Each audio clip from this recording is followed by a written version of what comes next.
Hello students, BA part second के students को मैं डॉक्टर मनोरमा त्यागी मनोविज्ञान विषय में आज आपको पेपर फर्स्ट का चैप्टर पढ़ाऊंगी, व्यवहार चिकित्सा का मूल्यांकन। इससे पहले वीडियो में मैंने आपको बताया था व्यवहार चिकित्सा पद्धति किसको कहते हैं। मानसिक रोगों का इलाज करने के लिए ये एक बहुत ही महत्वपूर्ण चिकित्सा विधि है, व्यवहार चिकित्सा विधि। और इसकी अनेक प्रविधियां या टेक्निक्स हैं जिनके बारे में विस्तार से हमने इससे पहले वीडियो में पढ़ा था। और इसकी जो विभिन्न टेक्निक्स हैं, सिस्टमैटिक डिसेंसिटाइजेशन और इसके अलावा दृढ़गाही चिकित्सा, मॉडलिंग, ये कुछ चिकित्सा पद्धति व्यवहार चिकित्सा पद्धति के अंतर्गत आती है। बायोफीडबैक, इसके अलावा जिनके आधार पर व्यवहार चिकित्सा पद्धति में मानसिक रोगों का इलाज किया जाता है।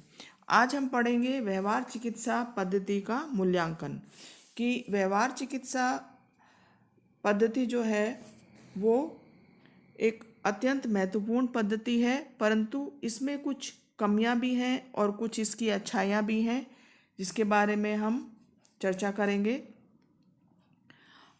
हम लोग ये देख चुके हैं कि व्यवहार चिकित्सा की कई विधियां हैं और प्रत्येक विधि की कुछ लाभ और कुछ सीमाएं हैं। नैदानिक मनोवैज्ञानिकों ने व्यवहार चिकित्सा का एक समग्र मूल्यांकन किया और इसके गुण दोषों का वर्णन किया। अगर हम देखें तो इसके कुछ गुण दोष इस प्रकार से हैं। सबसे पहले हम देखेंगे व्यवहार चिकित्सा के गुण कौन कौन से हैं। गुणों की अगर हम बात करें तो सबसे पहला जो इस व्यवहार चिकित्सा विधि का जो एक महत्वपूर्ण पक्ष है वो है कि यह एक संक्षिप्त और यथार्थ विधि है। मार्क्स 1982 ने ये कहा, क्योंकि इस चिकित्सा विधि में जो लक्ष्य है वो व्यवहार जिसका उपचार करना है उसका पहले से निश्चय कर लिया जाता है और जिस विधि का उपयोग करना है उसे भी तय कर लिया जाता है। तो इसलिए इस विधि के परिणाम अधिक विश्वसनीय होते हैं और योग्य होते हैं और इनके परिणाम को वैज्ञानिक प्रारूप के रूप में माना जा सकता है, विचार विमर्श किया जा सकता है या और यथार्थपूर्ण ढंग से इसका मूल्यांकन किया जा सकता है। तो व्यवहार चिकित्सा पद्धति की एक प्रमुख गुण है कि ये एक यथार्थ विधि है, एक्चुअल विधि है और इसका प्रयोग करने से जो परिणाम प्राप्त होते हैं वो अधिक वैज्ञानिक कहे जा सकते हैं। दूसरा जो इसकी जो दूसरी विशेषता है इस विधि की, उसके बारे में कॉस्जिन और विल्सन का कहना है कि व्यवहार चिकित्सा क्योंकि सीखने के नियमों पर स्पष्ट रूप से आधारित होती है, अतः इसमें चिकित्सक की योग्यता एवं दक्षता आदि पर कोई विशेष निर्भरता नहीं रहती।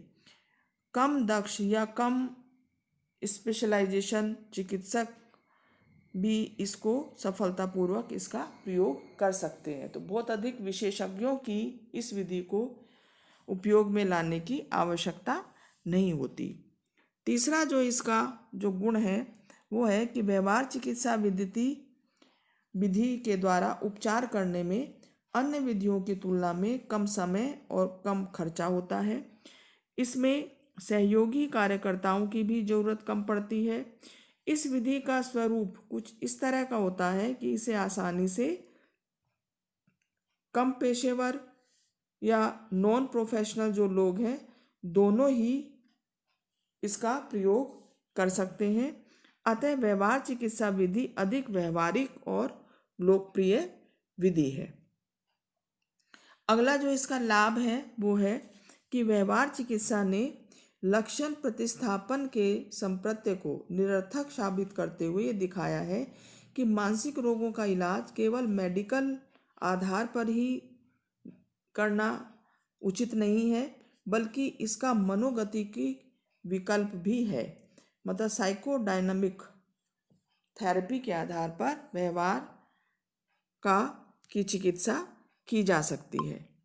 तो ये इसके कुछ लाभ हैं। इसके साथ ही कुछ इसकी कमियां भी हैं व्यवहार चिकित्सा की।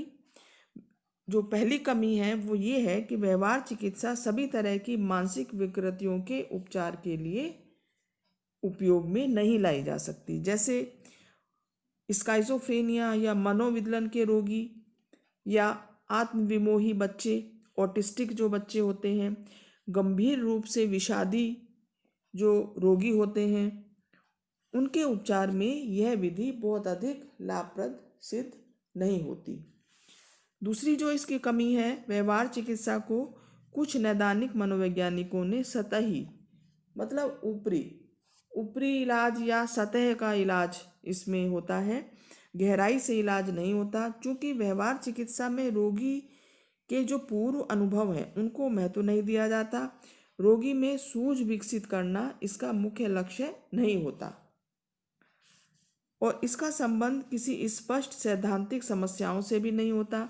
यह चिकित्सा उन लोगों के लिए खोखली नजर आती है जो रोगी में आत्मबोध या आत्मस्वीकार के विकास पर अधिक बल डालते हैं। तो ये भी एक इसकी पद्धति की कमी है।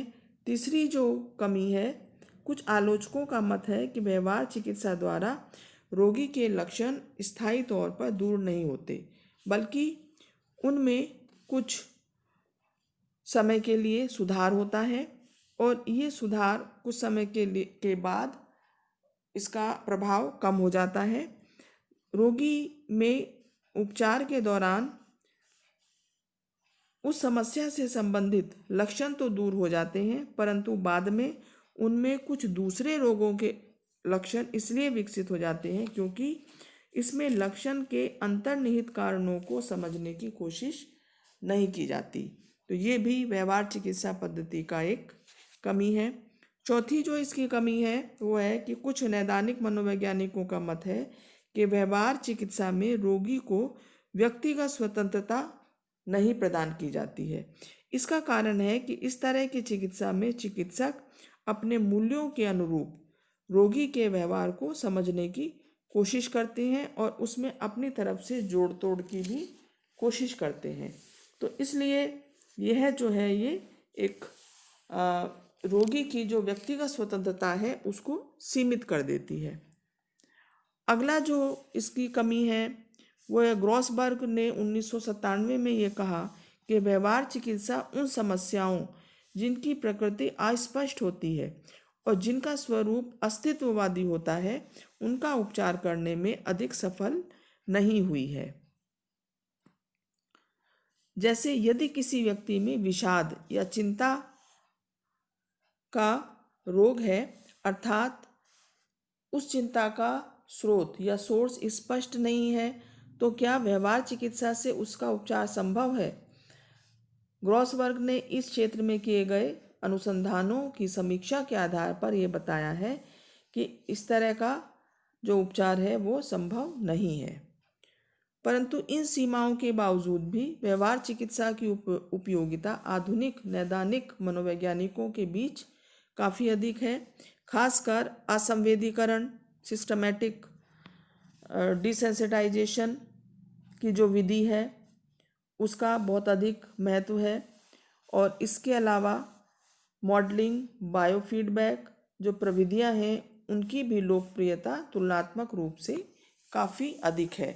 तो इस प्रकार से हम कह सकते हैं कि व्यवहार चिकित्सा पद्धति जो है उसमें कुछ कमियां हैं, लेकिन कमियों के होने के बावजूद यह एक बहुत ही लोकप्रिय विधि है और जिसका नैदानिक मनोवैज्ञानिक अपने मानसिक रोगियों के इलाज में काफ़ी हद तक प्रयोग करते हैं और उनको उचित परिणाम भी मिलते हैं। यद्यपि देखा जाए तो व्यवहार चिकित्सा और मनोविश्लेषणात्मक चिकित्सा में दोनों में कुछ अंतर है और कई बार ये कहा जाता है कि दोनों चिकित्सा विधियों का अगर हम तुलनात्मक रूप से अध्ययन करें तो कुछ मानसिक रोगों में व्यवहार चिकित्सा अधिक सफल मानी गई है और जबकि कुछ अन्य मानसिक रोगों में मनोविश्लेषणात्मक चिकित्सा पद्धति का अधिक उपयोग किया जाता है। और इस तरह से स्पष्ट होता है कि मनोविश्लेषणात्मक चिकित्सा और व्यवहार चिकित्सा एक दूसरे से भिन्न है, हालांकि दोनों ही साइकोथेरेपी के एक पद्धति के रूप में मानी जाती हैं। तो स्टूडेंट्स, आज मैंने आपको बताया व्यवहार चिकित्सा विधि का मूल्यांकन कि इसमें क्या क्या कमियां हैं इस विधि में और क्या क्या इसमें अच्छाइयां हैं। मुझे लगता है आपको ये टॉपिक समझ में आ गया होगा अच्छी तरह से। अगले वीडियो में नेक्स्ट टॉपिक के साथ मिलते हैं।